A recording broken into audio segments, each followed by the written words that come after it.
Moments ago in North Carolina, I told y'all how the Republicans in North Carolina do, how they are always trash. They now, because the Democrats won the governor's race, lieutenant governor's race, secretary of state, attorney general, now these Republicans have passed laws stripping loads of power from the governor because they don't want Democrats having the control. Let's go right now. Let's go right now to, give me 1 second. I'm going to go live to our guest. She's joining us right now. Give me 1 second. I'm pulling the information up. Amber Baker. She's a North Carolina State Representative. Amber, is Amber there? I'm here. Can you hear me? Okay, Amber, glad to have you here. So, y'all can hear you. Here's the deal. Because of what happened in the vote, y'all have been able to break the Republican supermajority. So they're trying to ram through these laws to strip all sorts of power from the Democrats that were elected. Tell the people how dastardly the Republicans are, the work that they're doing there in North Carolina. Okay, so we thought we were just coming in to deal with the governor's veto and perhaps the third round of relief, hurricane relief. But that was not what we dealt with. First of all, they gave us a 118-page bill for the relief bill. Very few of the dollars were directed towards continued relief. Over $500 million was in there for vouchers. And then there was a whole plethora of bills stripping away the powers for the education department, judges being stripped away, powers being put under the newly elected Republican treasurer. It was just bananas. And I mean, the bill that did the most amount of damage was not even known to the people what the bill really was. So the bill came in as a dental hygiene bill, but then it was turned into a conference report and a whole bunch of really crazy legislation was added and then sent over to the Senate. So the next step was for the Senate to approve that bill today.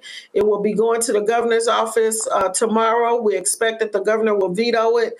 And we're scheduled to come back on December 2nd, which their goal probably will be to try to overturn that veto. What also is important to notice is that we have 4 Democrats that voted with them. And so even though we anticipate a 1-seat majority in the upcoming session, we've got to begin to neutralize those Democrats that will continue to vote with the Republicans on some of this craziness. And see, again, the same thing happened in Wisconsin. Democrat was elected, Tony Evers, Republicans stripped them of power. This is what they do. It's all about retribution. It's all about holding on to power. And this is why I keep trying to explain to people why the Supreme Court races matter. At one point, the Democrats had a majority on the state Supreme Court. And then they could have had a 6-1 majority. Beasley lost. It was 4-3. Then the court flipped. Now Republicans have a 5-2 majority. Allison Riggs is holding on. You've got Anita Earls who's going to be up in 2026. 3 Republicans are on the ballot in 2028. And so folk have got to be focused in flipping this Supreme Court from Republican to Democrat that will also stop a lot of the things that Republicans are doing in North Carolina. And they can't be distracted just by what's happening at the federal level. You know, although what Trump is anticipating on doing when he's sworn in January very much mirrors what's happening at the states. And as you said so many times, and others as well, is that we have to be focused on our state races and what's happening in our state legislature, that we can be the gap stop between what Trump is proposing and what actually can happen in our respective states. So the fact that they now right now they still have control of the Senate. We're waiting on a couple of races still to be called. We did break it in the House by one vote, but and Allison Riggs is holding on to her seat by just slightly over 100 votes. They're still waiting for a couple of counties to be counted. It is important for people to understand what's happening at the state level.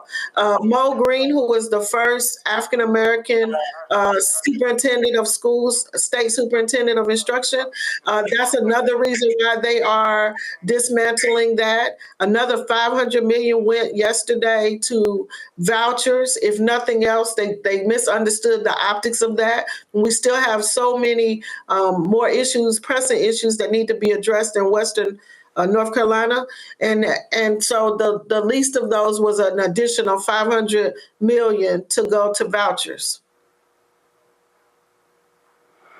Well, listen, y'all hands are full. Let me do this here. I know my panel may have some questions. Gavin, you got a question for the state rep? Yeah, Representative, thanks so much for joining us and for what you're doing on the ground in North Carolina. I'm from Georgia myself, and I know the fight that we're up against in the South. So thank you for the fight that you're fighting for us. Can you talk a little bit more about the proposed changes to the appointments, the State Elections Board? I've read, and you kind of alluded to this a minute ago, that there's some proposed changes to put the power of who gets appointed to that board now with the state auditor, who will be a Republican right in the next session. So can you talk a little bit more about that provision, how it would work? Yeah, so as some of your viewers may know, is that we had the first Black female that was appointed to that position, and we were hopeful that she would have been elected to that position, which would have given us the governor, the lieutenant governor, the secretary of state, and the attorney general. But so the way it worked out, it didn't. So now the way that the legislation is written is that all 100 counties, in terms of who gets appointed, will be now under the jurisdiction of the auditor. And so he will control all 100 jurisdictions, voting jurisdictions for our state.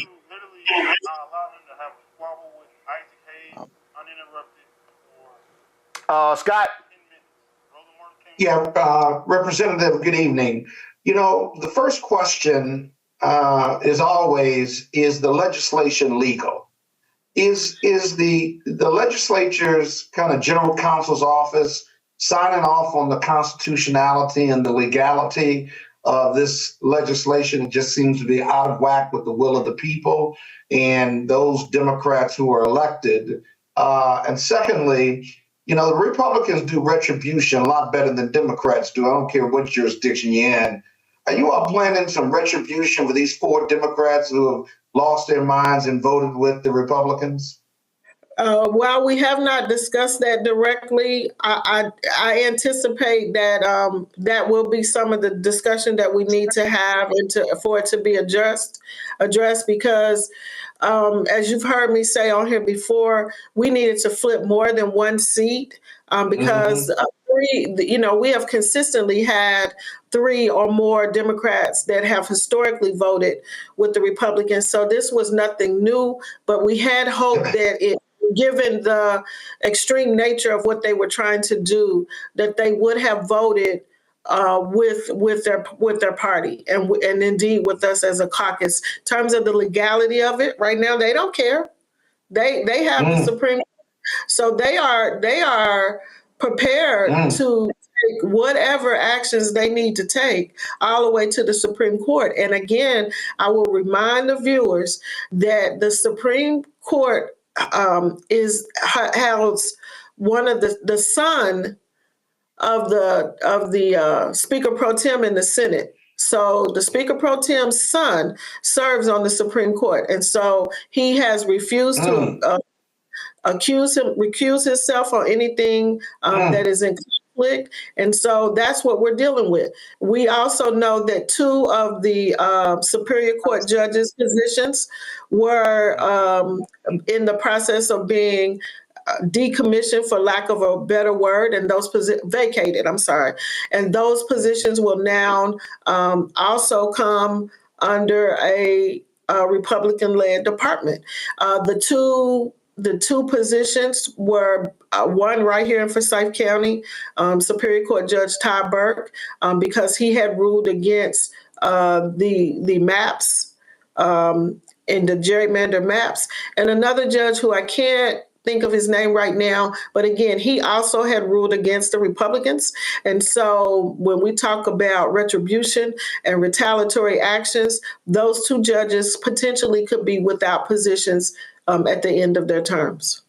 Mm-hmm. Roland, real quick, one last quick question, and that is, does the legislature, both houses, are they veto-proof, or can they override the governor's veto in much of this legislation? Not at this point. We heard about one seat yesterday, but they did lose a couple of seats. So, and there are still a couple of races. There are toss-up races in the Senate.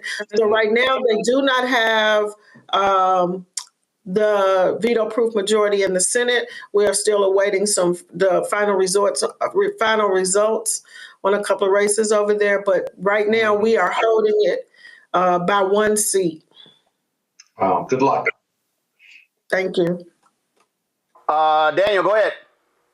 Yeah, I think, Representative Baker, my biggest question, Roland brought it up earlier, and that's these races in 2028. And I think there needs to be a long-term strategy. Too often we see Democratic spaces where we're planning for the next election, whereas they're planning a decade out. So could you talk just a little bit about what is your plan looking at, focusing on the Supreme Court in 2028, looking at other seats that are coming up to start planning now for long-term transitional power that Democrats, quite frankly, haven't really yielded?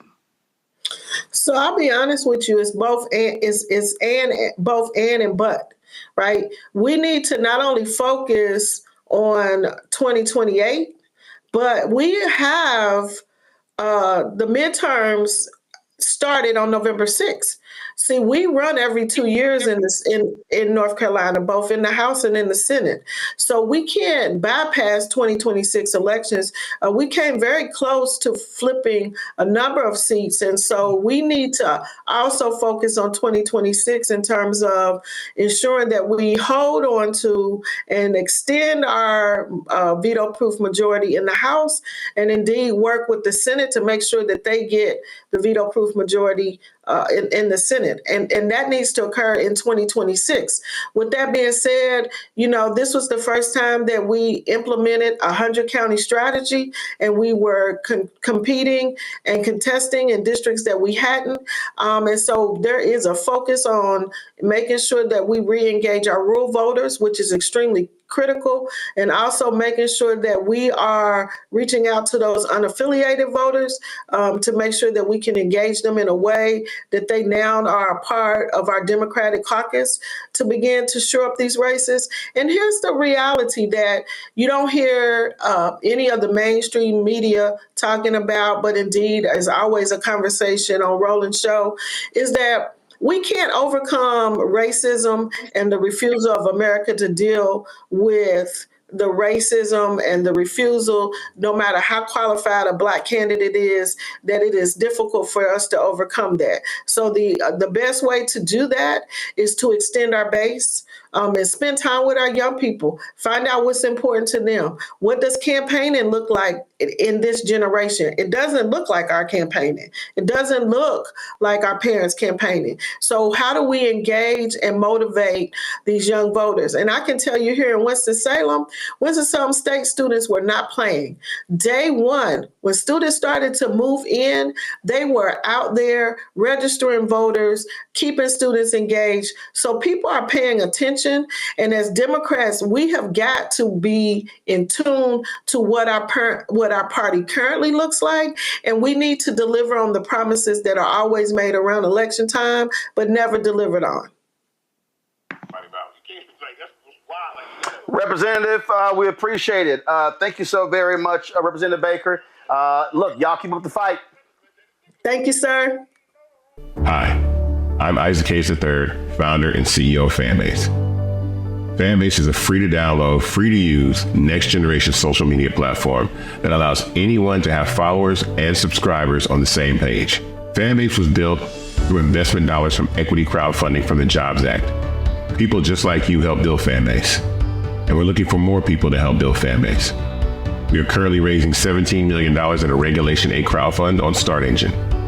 We've already crossed $2.1 million, but we're looking to raise more capital from people just like you that deserve the opportunity to invest in early stage startups without having to be accredited investors. So right now, I'd like you to go to startengine.com/fanbase and invest. The minimum to invest is $399. That gets you 60 shares of stock in Fanbase right now, today. And then use Fanbase to connect with friends, grow your audience, and be you without limits.